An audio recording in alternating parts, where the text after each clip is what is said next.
All right, so from last week, yes, we did wrap up your exam over cnidarians.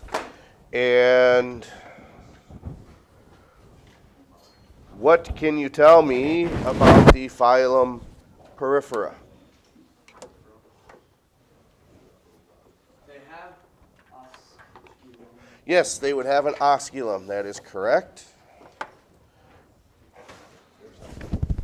Yes, they don't move, so they must be sessile, that's true. Filter feeders. They're filter feeders, and that won't be the only time that we talk about that. Other animals can also be filter feeders.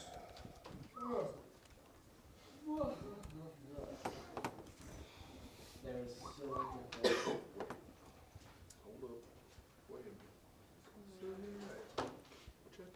So, what about the phylum Cnidaria? Now, what can you tell me about those animals? radial symmetry. Yes, they have circles looking from the top. They spin. They swim? Sting. Oh, yes, they sting. So, because of the cnidocytes that produce the venom, all right, then, like you said, they will inject that venom into their prey items. Then, did I not? Oh, I didn't hit that. Here's the remote in my hand. I thought I heard it go click. Now I did. Maybe it was the sound of their drum out there. Okay. So we did only talk about or write down what do mollusks have in common then. They all have shells. They do all have a shell. And there's a characteristic that they have that we have not discussed yet. But do all mollusks have a shell that you can see? No. So, of course, one says yes, one says no, which means one individual is correct, the other one is not. So, you cannot see the shell every time in mollusks, okay?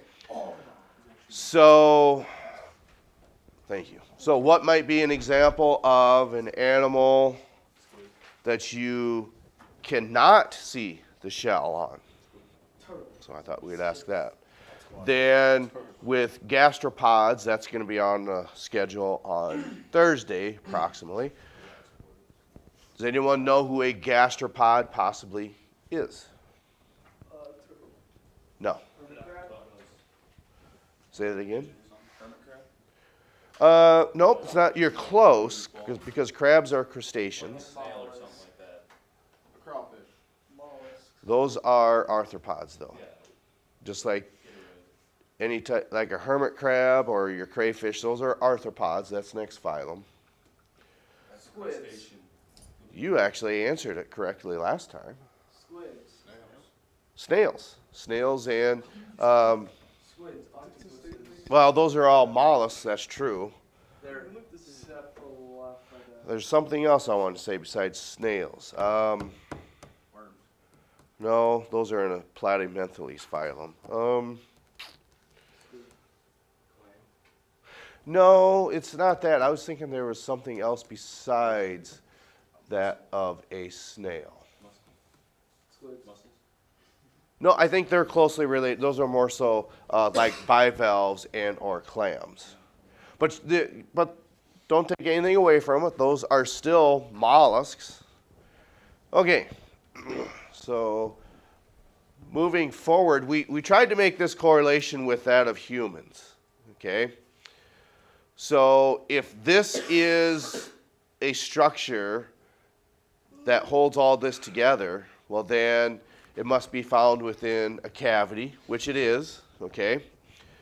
So what we talked about in humans is where would the human's abdominal cavity be?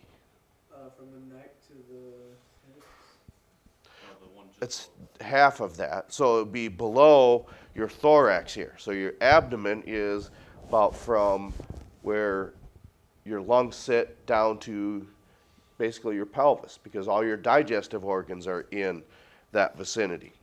So what happens is does your intestines sit next to your abdominal wall? Well, they do, but why do they not just fall down into your pelvic Because of your area? mantle. Well, it's like a mantle, okay?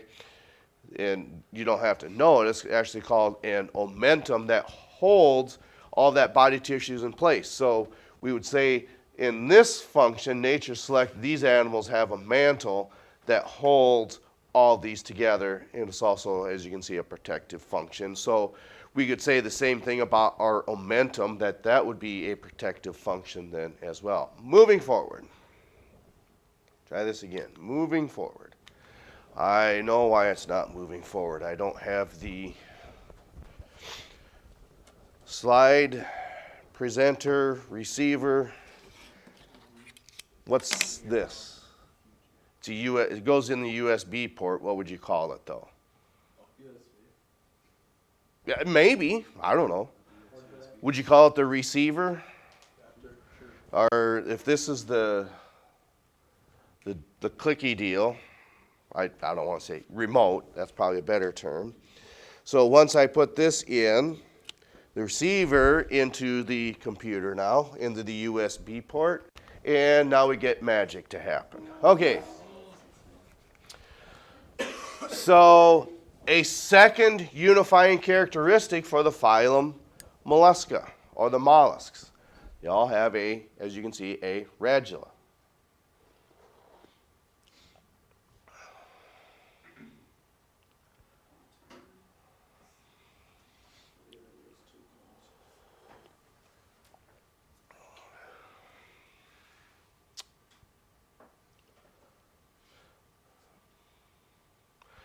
What's difficult about this when we get to the activity on Friday, it's actually clams that we're looking at.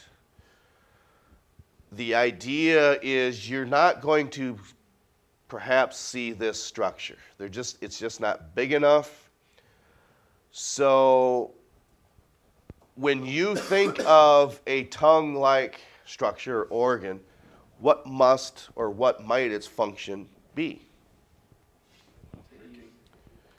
Say that again? Drinking water. It would have something to do with it, yes. Not just drinking water.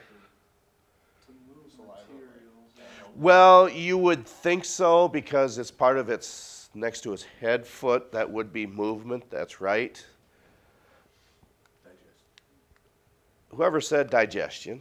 Right. That would have something to do with that. But oddly enough, in humans, okay, having a tongue is not only important for digestion because it sends information about the different types of tastes that are inside your mouth. You actually cannot swallow anything without your tongue. You might think, well, how could something like that be possible? Well, it's one of those things to where your central nervous system just tells your tongue basically what to do, because even though you are using skeletal muscle to write, do you really have to think about the writing? No, because your brain is just conditioned that this is what you're doing, so it's just a type of reaction. So just like in humans with the tongue, you cannot swallow without that, because as you chew or drink water or fluids, that tongue then actually presses back in your oral cavity, which allows you to swallow. It also allows you to speak. You might think, well, how could a tongue help you talk? Well, as far as speaking is concerned, sound just will not resonate through your mouth correctly if that tongue is not in there. So how do we know that? Well, what happens if you pinch your nose when you start to speak? Well, the air does not go back through your nose, so it changes the pitch. So it would also change the pitch if humans did not have a tongue in their mouth. You just would not be able to speak very clearly either. Okay? Then also, it's a little bit over a month away Well, not just Christmas. If you got the right idea. Well, that's true too. But are there certain staples for, let's say, different types of movies slash entertainment that you like to watch during Christmas time? Okay, yes, and that's way older than what you might think and or know. What is it? So what movie is a must that you have to see so it's in December. It doesn't have to be on Christmas. So sometime in December. And it's not going to be the same for everybody. You say Rudolph, yes, everyone's probably going to want to watch that. There's also maybe Frosty, but maybe more so of a grown-up movie that has to deal with Chevy Chase, if that helps. Yeah, National Lampoon's Christmas Vacation. So when he tries to get all the lights on his house, he's about ready to plug in. He says, okay, drum roll, everybody. I can't do that. Where I don't know how you explain that. The tongue vibrates really quickly to make that drum roll sound. Someone did it. See, I can't do that. Okay? So you could say that this is not only for just speaking, but also making expressions and also talking, because it allows you to enunciate different types of syllables when you're talking. Okay. So would it be fair to say that all, let's say, mollusks, can they chew? That's a trick question now. No. Not all of them can chew, not in the sense that we might think, but it is as close as we could get when we talk about the squids, because they actually do have a beak. But with this structure in their oral cavity, what happens is, we like to say it rasps, okay? So as that tongue is moving, if it has teeth pointed backwards, it strips pieces of flesh off of its prey item. So you could say it's kind of like our papillae on our tongue, because it makes your tongue have all those different types of ridges on there. And of course, some mammals, but not humans, but other mammals, their tongue is actually quite rigid, because hair and fur will come off with that when they actually cleanse themselves or bathe themselves. Cats do it, dogs do it. This was something that I did not know. When it comes to pets after they have surgery, what is it they actually wear around their head? See, I thought, and that's just what I was thinking, is the idea that that cone was to keep them from scratching their ears. That's just what I thought it was. But that's not the function of that cone.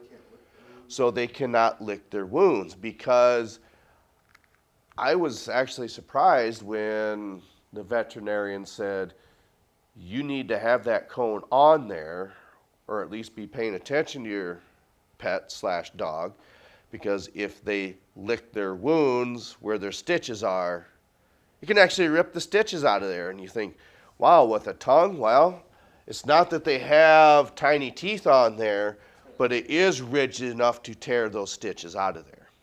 So it's not just found something like this.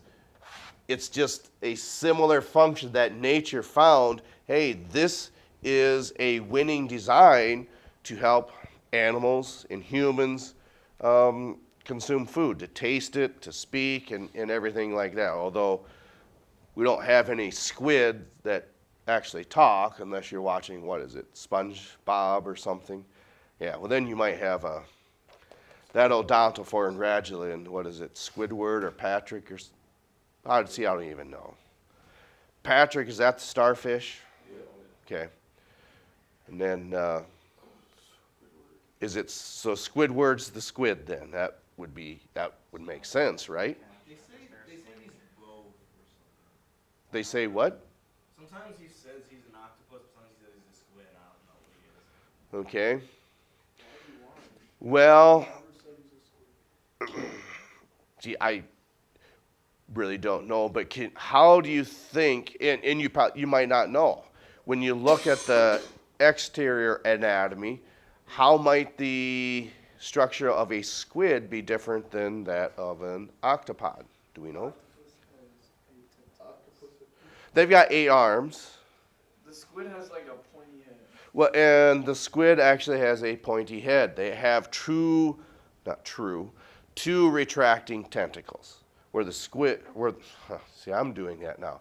The squid has 8 arms and 2 retracting tentacles, where the octopod just has 8 arms. So that's the difference. Even though they're in the same class, okay, but there's still some different types of subtle differences, like the number of appendages. Okay.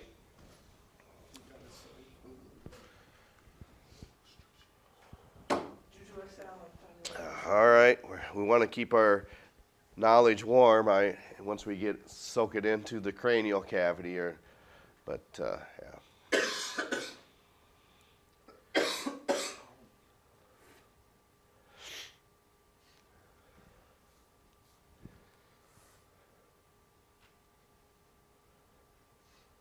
So when you look at this, would you guess, is this a quick type of movement? No, not by any means. So what I want you to think about is, if they can't move very fast, they would have to be sitting, the proverbial sitting ducks.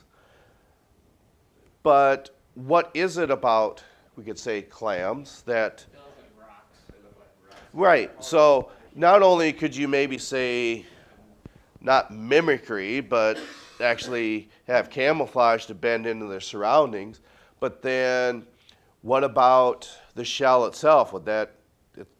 Anytime you hear the word shell, there's got to be a protective function, which it is. So these animals don't have to move very fast.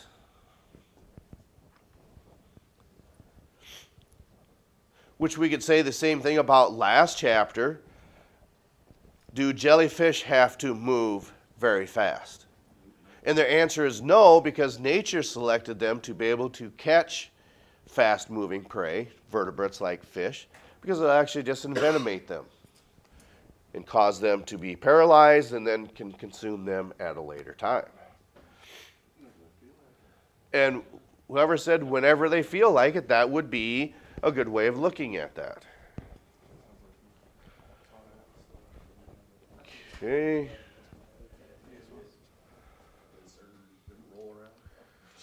Okay. I think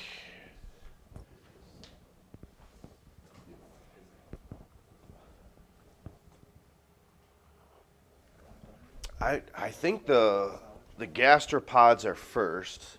So I wonder, is bivalves in here? We'll come back to this in just a moment. Okay, yes. So bivalves do come later. Okay. It's the gastropods that come first. Okay.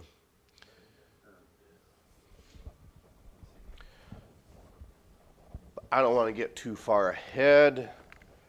Otherwise, for others trying to keep tabs with us, that just makes it a little more difficult to keep up. But one of the things I do want to mention is, okay, we might be done writing things down, but one of the things, I was going to start putting some drawings up here, but I don't think we'll do that either. We'll save that for another time as well. So we will continue with this form and function, talking about the different types of portions of the shell. In other words, it's,